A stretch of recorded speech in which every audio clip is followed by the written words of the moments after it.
What's up guys, it's your boy DS, and today we're going to be going over my first impressions of Fire Emblem Engage. Now before we get into this, I do want to preface this by saying I have never played another Fire Emblem game. This is going to be my very first Fire Emblem game, but I do know some of the characters because I've played all of the Smash games, so I know who Marth and Lucina is. I know that Lucina is Marth's daughter. I know who Roy is, Chrom, Ike, Robin, Byleth. So I know a lot of these characters.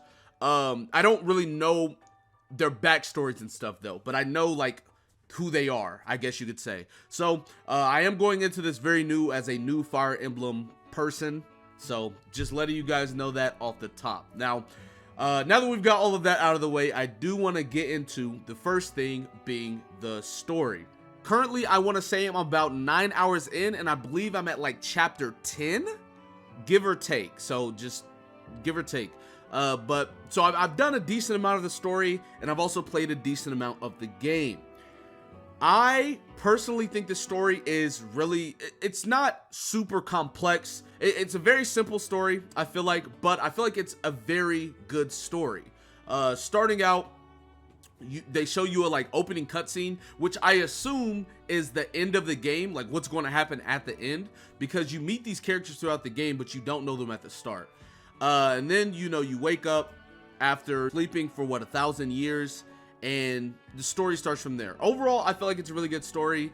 I feel like they definitely put you right into it immediately. They don't waste any time. I feel like chapter 1's the tutorial, chapter 2 is like a battle tutorial type beat, chapter 3 you're in the mix, you're fighting different enemies, you're like, so like I feel like they definitely don't waste much time getting into it. So overall, I feel like the story so far is really good.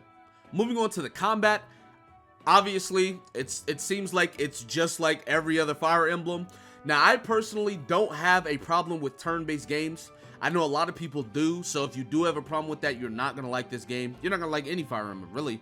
But if you don't have a problem with it, I feel like this hits home. And from all of the information and stuff I've seen people talk about and everything like that, this apparently has better combat than Three Houses, and this apparently has the best combat Fire Emblem has seen. So if that's true, I feel like it does it justice. I like the combat. I think the combat's very fluid. You get to pick who you want to move with. I feel like they did a really great job of allowing you to go engage and disengage without having the animations. You can speed up the combat if you want to. There's a lot of different elements that clearly have gone into the combat that was not made this game, but it was like a foundation built over time over the Fire Emblem games, and this is like the pinnacle of that combat. So it feels really good. I love how it plays. Honestly, I've been enjoying it. I'm gonna grind a whole bunch of more hours today, but yeah, overall combat really nice. The next thing I want to talk about is the exploration. Now this is a minor thing because there's not really much exploration. There's like a kind of like, after you beat a stage, or if you go into a stage, there's like a little mini area that you can kind of run around. I mean, I kind of feel like it's whatever, right? I feel like it doesn't like add or take away from the game really. Usually what I do is every time I get to one of those areas, I just go pick up all of the like things you could pick up, like whether it's like berries or peaches or whatever, and then I continue the story. So the exploration's kind of whatever, but I feel like obviously they didn't want to make that the big point of the game. So it's nice that there's not really any big exploration on that front. Moving on to the side content. So between chapters, you can go to the Somniel, you can talk to people, interact with people, and then on top of that, you can actually build relationships with people. Now, I haven't built a relationship with anyone yet. I'm kind of like deciding who I want to make my love interest so far, so I haven't really did any of that yet. But the fact that you can do that, and then on top of that, between chapters, there are like points in the game whenever you're on the map where enemies might take back a place that you took over, or there's some areas where you can go and like help a village out and you may get a new character in your party. So overall, the side content I think is pretty cool because it adds another element of, well, if you don't do this, you may miss out on some really great rewards, but it's optional. You don't have to do it. There's some games that force you to do things, and then there's some games where it's like you do side content and it doesn't really give you anything worth. So I feel like so far in this game, the side content feels very worth, and it's not too tedious that it makes me not want to do it. Last thing I want to talk about is the presentation. I feel like the animations, the cinematics, everything so far looks gorgeous. Very, very beautiful game. I don't know who made this game. I don't know who makes these games, like whether it's Fire Emblem, like they all make it. I don't know who, but whoever was in the studio, they did a phenomenal job. Everything looks so good.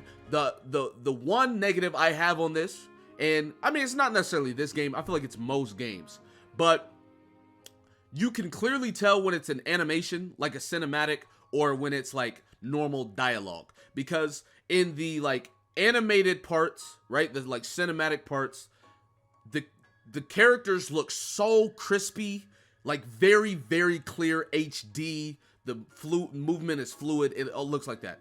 In the dialogue parts, you can clearly tell that it's not. So, I mean, from the animation to the dialogue, it is a downgrade. But I feel like that's most games. Whenever they're animating a like cutscene, that they're gonna have that one part, and then whenever they're kind of like talking and stuff, it's other. So it's not really a negative on the game, just in general, I guess you could say.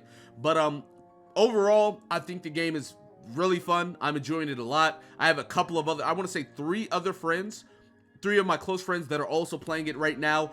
They're enjoying it. We're just all diving in, playing as much as possible. So overall, I think that the game is a very good game. I don't know if you guys are fans of Fire Emblem or not, but if you're not a fan of Fire Emblem, you've never experienced the world from a person that has just dived into it, me myself, I think that everything is really, really good. I feel like they did an amazing job. I can't wait to see where the game takes me, or where the story takes me. I can't wait to see all the characters that I get into my party along the way, all the emblem rings that I get, because obviously, since I know some of the characters, I knew some of the emblem rings, so it was really cool whenever to see like what character had what emblem ring and different things like that. Man, overall, just really, really solid game. I feel like I mean, you know, a lot of people might say it's not worth 60. If that's how you feel, that's how you feel. I'm sure that a lot of the Fire Emblem fans are loving the game, because like I said, a couple of my friends, they played like all the Fire Emblems and stuff, and they were so excited whenever this game was releasing. So very, very fun game. Overall, I think it's very enjoyable. I'm going to keep playing, and obviously I'll give my review as soon as I'm done with the game. So anyways, that's going to be it for this video. Be sure to give it a like, subscribe to the channel if you're new, comment down below, tell me what you guys think in the comment section. With that being said, I'll see you guys next time. Peace.